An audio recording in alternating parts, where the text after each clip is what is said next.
with that music, it's consistency and it's accuracy. You know, like everything needs to be just so sort of thing. It's like it needs to be played verbatim and really strict. That's what's really unique about this music. It's working at a super fast tempo. All the frequencies are being represented, you know, and to find the space for drums to sit in that space. Hello, my name is Andy Gangadeen. I've been playing drums professionally for about 38 years now. My speciality is working with drum electronic sort of things, so I'm very au fait with music tech.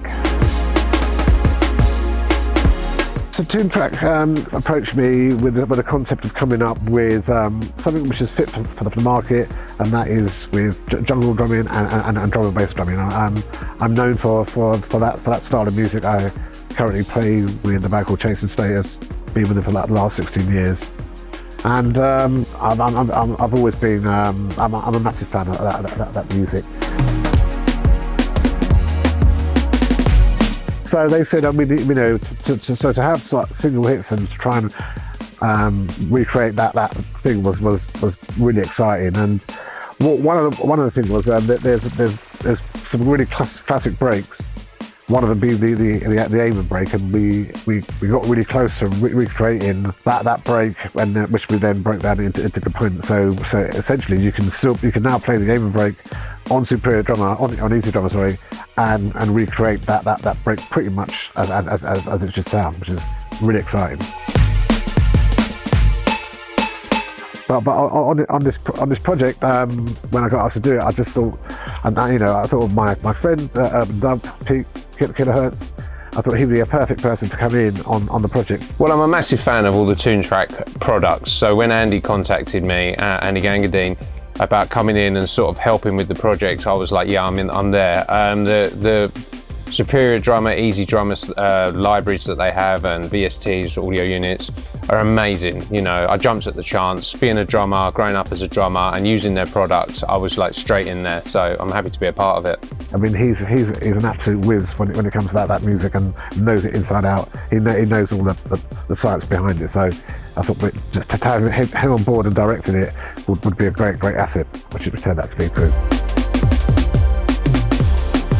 Yeah, Bill. I mean, I don't know whether I agree with that. Bill, he's a proper super tech, you know, and he's proper drum geek. He knows all you know. I'm Bill Burns. I've been playing drums for 20 plus years. Primarily a drummer, but really close friends with Andy. And then one day he was like, "I really need a tech for a Chasing Status show. Can you do it?" So yeah, jumped in and did it. And because I'm a big nerd, I just sort of figured it out really quick. And it's been like that ever since, really, and because we get on so well. We were asking him, oh, can we playing something, and we'd say, can you get this sound? He said, right, he goes in there, finds the drum, tunes it, or gets the right hit on it, and he's just studied the whole thing about time, which I haven't, you know, it's great to have his knowledge and his skill sets being brought to this project too.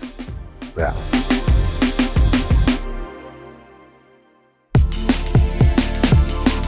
At the moment we're at a studio in Kent called Rimshot. Rimshot Studios in Sittingbourne is an amazing space, like out in the countryside, great facilities and exceptional analog equipment and a plethora of amazing microphones. It's just a perfect environment to be working in. When I first got here, I was thinking maybe we should go for a bit more of a dead recording because it'd be easy to treat afterwards once it's in the VST.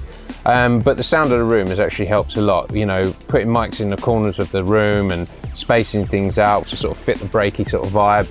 So the sound of the room has been really essential. It's such a great place to be working. All the stars were aligned when it happened to be free on the times that I was available. So it's worked out well.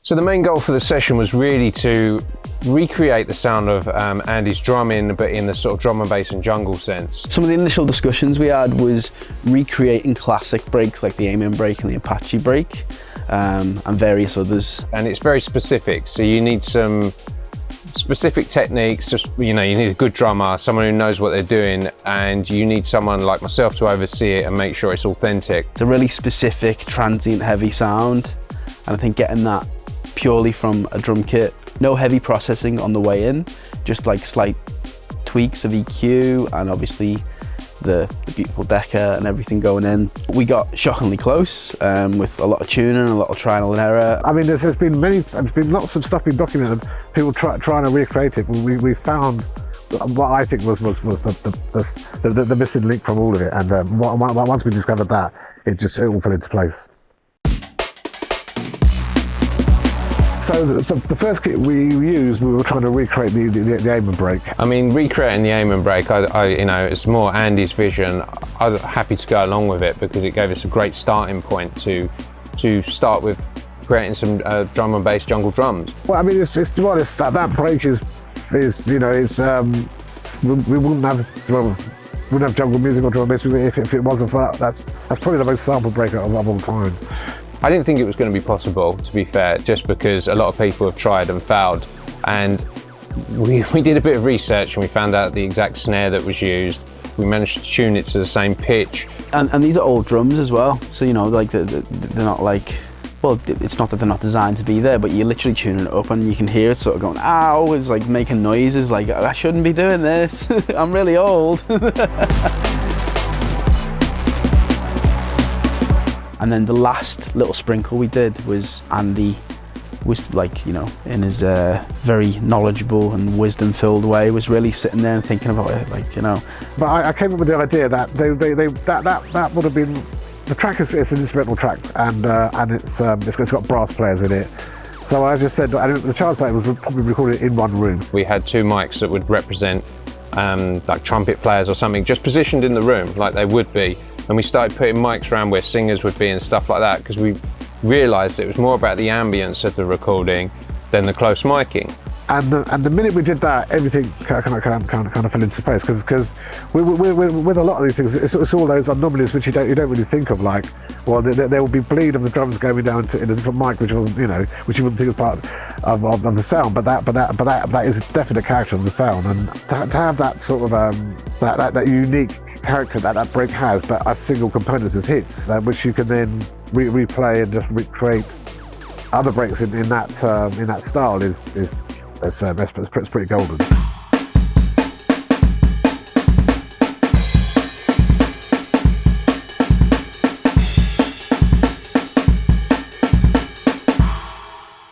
So the next kit that break is very much more dry, more sort of 70s sounding. Shallow bass drum. It's a super dry sounding kit. It's got reinforcement rings inside. It's quite thick shelled. We used a few different snare drums. One was a really classic wooden shelled snare drum, kind of modernized with some modern pieces here and there, but the character of the shell is obviously still there. It's warm, it's fat, it's you know, but it's got a nice attack on the snare. Kicks nice and punchy. Toms, classic booming sort of 70s sounding toms, which I love. Yeah. A word that I usually use for this whole drum sound in general is chewy. I don't know if that is useful to anyone. It's a tidy kit, that one. I was pleased with the way that one came out.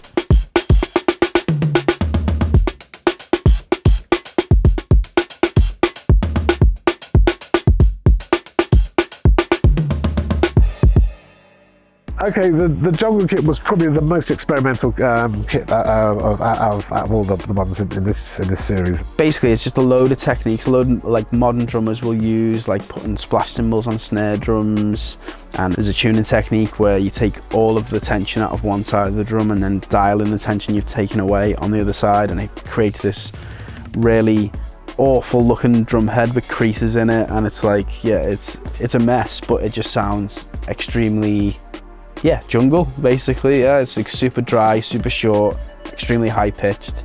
Whereas the other kits we were referencing back to the classic breaks, this one we wanted to introduce sound or components which jungle music has with all that processing now. Pete turned up, I think day 2, because we spoke about the jungle kit, and he was like, I've just been around to my mum's house in the old garden shed and picked out all my old drums. Like, it was like a conga. We ended up finding some sheet metal cross thing in the cupboard upstairs. Yeah, I mean, as you can tell, we had a lot of fun. Yeah, I mean, yeah, it's a lot of fun because it's got so many different textures, and it's so out of it's got a lot of scope, and it's got a lot of potential to recreate some really nice, fresh sounding jungle style breaks.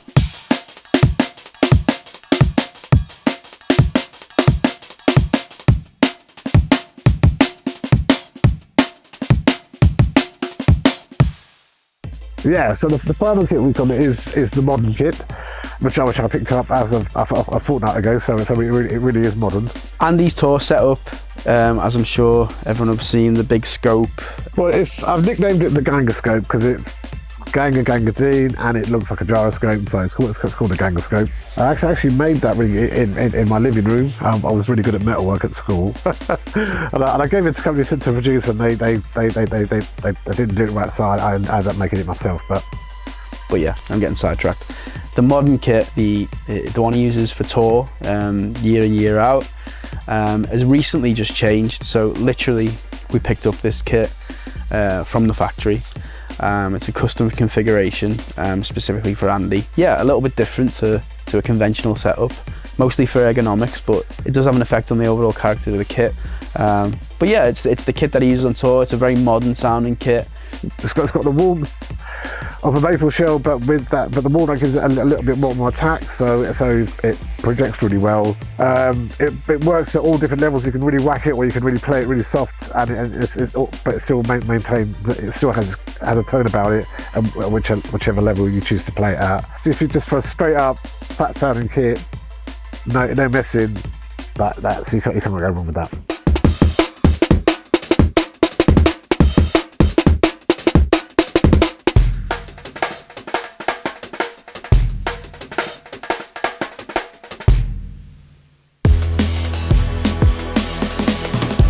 I've just loved the collaboration. The Toontrack's Superior's vision to put this project on, but also having Pete and Bill and just everyone's input has been a great collaboration. I mean, and I think we picked a really good team of people.